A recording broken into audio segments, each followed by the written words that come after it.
Good morning everyone, this is your social science class. So हम इसमें हमारे political की बुक का चैप्टर 3 इलेक्टोरल पॉलिटिक्स डिस्कस कर रहे थे। सो ये आपके इस चैप्टर का पार्ट 4 है, नॉमिनेशन ऑफ कैंडिडेट्स। अब हम इसमें देखेंगे कि कौन से ऐसे कैंडिडेट होते हैं जिनको नॉमिनेट किया जाता है, मतलब ये डिसाइड किया जाता है कि ये इलेक्शन में रिप्रेजेंटेटिव बन सकते हैं। We noted above that in democratic election people should have a real choice। हमने देखा कि डेमोक्रेटिक गवर्नमेंट में जब इलेक्शंस होते हैं लोगों के पास पूरी चॉइस होती है कि वो जिसको चाहें उसको सेलेक्ट कर सकते हैं। This happens only when there is almost two restrictions on anyone to contest an election. पर कुछ रेस्ट्रिक्शंस भी होना ज़रूरी है, क्योंकि अगर कोई क्रिमिनल है या जिसका बैकग्राउंड सही नहीं है कि उसने उससे पहले क्राइम करा, तो अगर हम उनको एज अ रिप्रेजेंटेटिव सेलेक्ट कर लेंगे तो वो पावर मिलने के बाद हो सकता है कि पीपल के लिए वर्क नहीं करें और कंट्री को भी इससे नुकसान हो। तो इसलिए जब कैंडिडेट्स को नॉमिनेट किया जाता है, यानी डिसाइड किया जाता है कौन इलेक्शंस लड़ेगा और कौन नहीं, तो उसमें उनको क्या क्या देखा जाता है।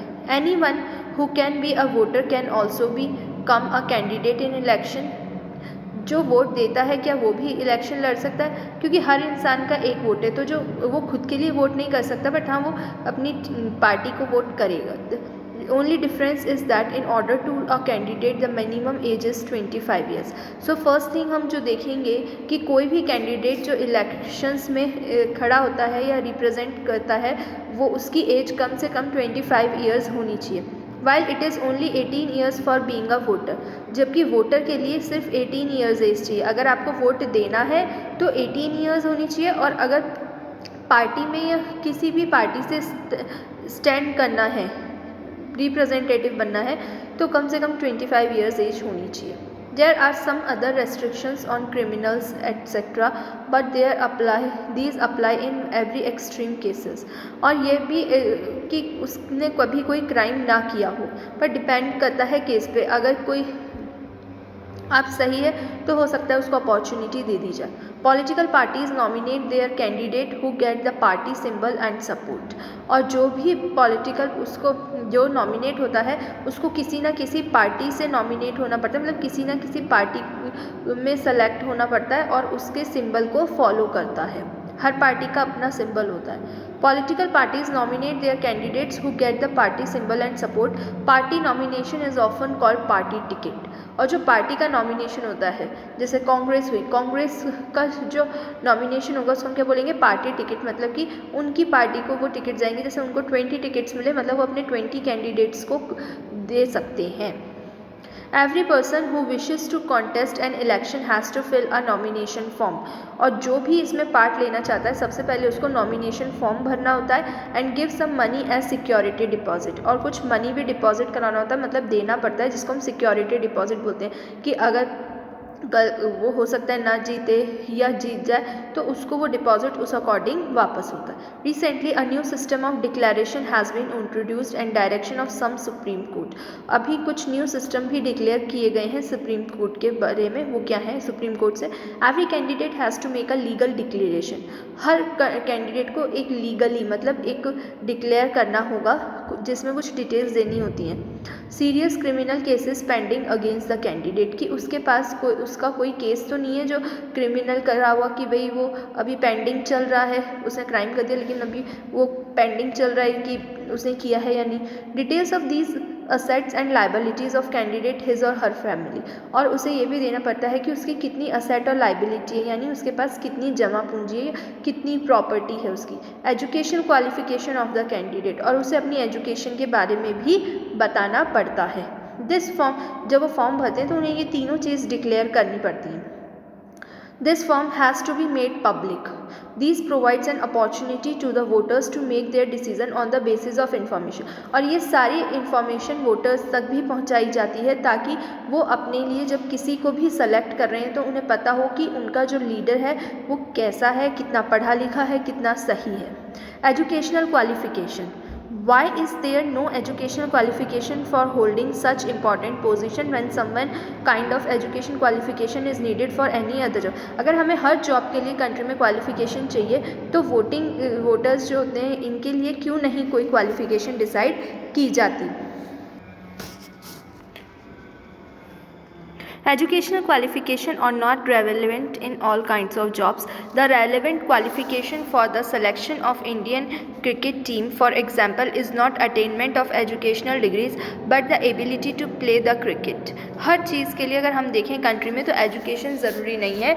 जैसे कि हम समझ सकते हैं कि अगर कोई क्रिकेट टीम है और अगर हम उसकी एजुकेशन की बात करें तो क्रिकेट टीम में हम उसको एजुकेशन नहीं देखेंगे, ये देखेंगे कि वो कितना अच्छे से खेल सकता है। तो इस तरह से जो इलेक्शंस होते हैं यहाँ पे भी एजुकेशन कम देखी जाती है। MLA or an MP is the ability to understand people concerns problem और represent their interest। यहाँ पे ध्यान दिया जाता है कि लोगों का क्या इंटरेस्ट है और क्या MA और MP जो भी है वो लोगों को समझ पाएगा। Even if education was relevant, it should be left to the people decide how much importance they give to the education qualification। अगर वो educated भी हैं तो देखने लायक ये होता है कि क्या वो इतने अच्छे हैं या इतने कि वो लोगों के लिए काम करना चाहते हैं और उनको समझने की कोशिश करें। In our country, putting an education qualification would go against the spirit of democracy for yet another reason। अगर हम यहाँ पे एजुकेशन का बैरियर लगा देंगे कि पढ़ा लिखा या ज़्यादा पढ़ा लिखा होना ज़रूरी है तो वो भी गलत होगा, क्योंकि ये डेमोक्रेसी के खिलाफ होगा। फिर सबको इक्वल चांस नहीं मिल पाएगा इलेक्शंस के लिए। हम ये देख सकते हैं कि एक कैसा फॉर्म होता है जो इलेक्टोरल रोल 2018 स्टेट मिज़ोरम के फिल करना पड़ता है, मतलब तो इस नेक्स्ट हम देखेंगे कि कौन कुछ प्रिंसिपल्स हैं, जैसे universal of adult franchise, representative of weaker section, open political competition, one vote one value. तो किसी भी इलेक्शंस में हमें इन 4 प्रिंसिपल्स को फॉलो करना होता है। Elections campaign, the main purpose of election is to give people a chance to choose the representative, the government and the policies they prefer. लोगों को पूरी चॉइस होती है कि वो जिसको चाहें वो उसको चूज़ करें ताकि गवर्नमेंट जो हो वो उनकी पसंद की हो, उनको अच्छी लगे, जो उनके लिए काम करे। Therefore, it is necessary to have a free and open decision and about what is the better representative। इसलिए उनको पूरी चॉइस होती है कि वो इस चीज़ को चूज़ कर सकें कि उनके लिए कौन सी गवर्नमेंट बेटर होगी, कौन सी पार्टी अच्छी होगी। This is what happens during election campaigns, और यही कुछ होता है जब इलेक्शन कम्पेन होते हैं। In our country such campaigns take place for 2 week period between announcement. अगर हम अपने कंट्री में देखें तो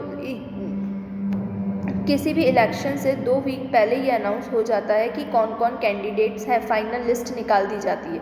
and the date of polling, date of polling मतलब जिस दिन इलेक्शंस होते हैं वो डेट डिसाइड हो जाती है 2 वीक पहले।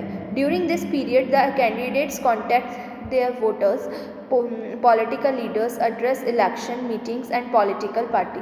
और इससे पहले क्या होता है, जो लीडर्स होते हैं वो डिसाइड करे जाते हैं और पॉलिटिकल मीटिंग्स, पार्टीज जो होती हैं वो आपस में मीटिंग करती हैं और कैंपेन मतलब कैंप लगाती हैं, जिससे वो लोगों को बताती हैं कि वो किस तरह से लोगों का फ़ायदा करा सकती हैं और उनके लिए अच्छा काम कर सकती हैं। This is also the period when newspapers and television news are full of election related stories and debate। और ये वो टाइम होता है जब न्यूज़पेपर और टेलीविज़न के जितने भी न्यूज़ वाले चैनल होते हैं वो सब इलेक्शन की न्यूज़ से फुल होते हैं, जिसमें इलेक्शन की सारी न्यूज़ होती हैं, चाहे वो गुड हो और बैड हो।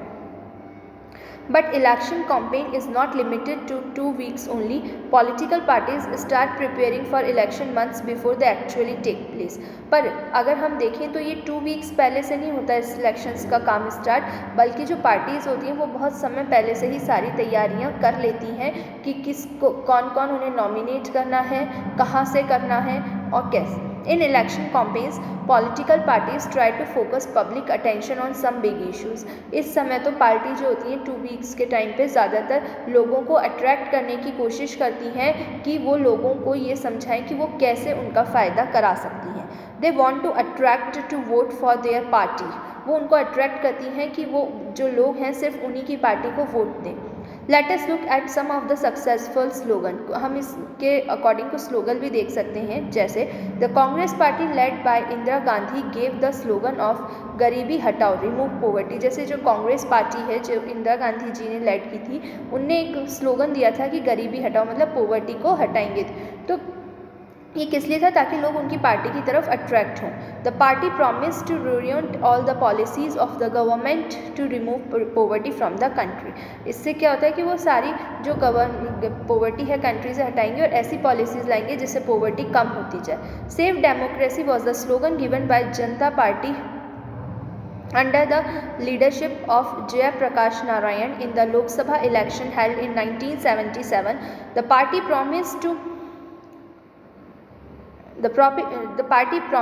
to undo the excesses committed during emergency and restore civil liberties. और इनने दिया था सेव डेमोक्रेसी कि जब भी गवर्नमेंट पर कोई दिक्कत आएगी तो वो हमेशा लोगों के हक के लिए लड़ेंगे और डेमोक्रेसी को सेव करेंगे, मतलब लोगों को कभी भी नुकसान नहीं देंगे और उनको लिबर्टी देंगे, मतलब हमेशा फ्री देंगे, उनकी जो फ्रीडम है उसको कभी ख़त्म नहीं होने देंगे। The Left Front use slogan led to the tiller in the West Bengal assembly election held in 1970। एक स्लोगन आया था वो था land to the tiller. Next slogan है protect the self respect of the Telugus. Was the slogan used by N.T. Rama Rao, the leader of the Telugu Desam party of Andhra Pradesh. क्योंकि तेलुगु और जो आंध्र प्रदेश के लोग होते थे उनके बीच में इतनी थोड़ी टेंशन चलती थी, इक्वालिटी नहीं चलती, तो इसलिए लोगों ने जो वहाँ की पार्टी थी उन्होंने क्या कहा, तेलुगु की रिस्पेक्ट के लिए वो खड़े रहेंगे। In a democracy, it is best to leave political parties and candidates free to conduct their election campaign the way they want, but it is sometimes necessary to regulate campaign and ensure that every political party and candidate get a fair, equal chance to compete. जो parties होती हैं वो बिल्कुल free होती हैं campaign camps कराने के लिए, लेकिन सिर्फ इसका ध्यान रखा जाता है कि हर पार्टी को इक्वल चांस मिले। According to election law no party और कैंडिडेट कैन। अगर किसी भी इलेक्शन के द्वारा हम देखें तो कोई भी पार्टी और कैंडिडेट क्या क्या चीज़ें हैं जिन्हें नहीं कर सकता। ब्राइब और थ्रेटन वोटर्स, कि वो किसी भी तरह वोटर को, जो लोग होते हैं उनको डरा नहीं सकते। Appeal to them in the name of caste और रिलीजन, और वो उनको कास्ट और रिलीजन का नहीं कह सकते कि हम आपकी कास्ट से हैं या अपनी कास्ट सेम है तो आप हमें ही वोट दें। Use government resources for election campaign, उन्हें सिर्फ गवर्नमेंट रिसोर्सेज का ही यूज़ करना है, बाकी वो किसी भी चीज़ को गवर्नमेंट को किसी को भी यूज़ नहीं कर सकते। Spend more than ₹20 lakh in a constituency of Lok Sabha election और ₹10 lakh is a constituency in an assembly election. और वो 25 लाख से ज़्यादा खर्च नहीं कर सकते किसी भी, और अगर हम 10 लाख से ज़्यादा असेंबली में, मतलब दोनों का अलग अलग मनी है, पर इससे ज़्यादा एक्सपेंडिचर नहीं होना चाहिए कैंपेन में, किसी भी कैंपेन में। If they do not do so, the election can be rejected by the court even after they have declared elected. In addition to the laws, all the political parties of our country have agreed to model code of conduct for the election campaigns. According to this, no party or candidate can use any place of worship or election propaganda. अगर हम देखें कि अगर किसी ने किसी भी law को, इनमें से जो लॉ है इनको फॉलो नहीं करा तो चाहे वो इलेक्ट भी हो जाए, उनकी गवर्नमेंट बनने वाली हो, तब भी उनको हटा दिया जाएगा कोर्ट के द्वारा, उनकी गवर्नमेंट नहीं बनाने दी जाएगी अगर उनने इन लॉ को फॉलो नहीं किया।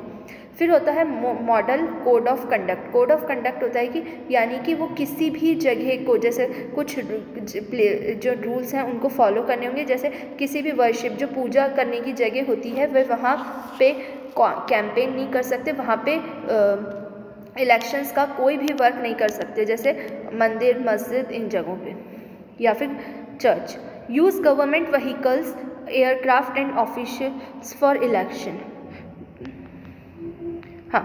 वो किसी भी प्लेस को, मतलब वही गवर्नमेंट व्हीकल को इस काम में यूज़ नहीं ले सकते, उन्हें खुद के व्हीकल्स काम लेने होंगे।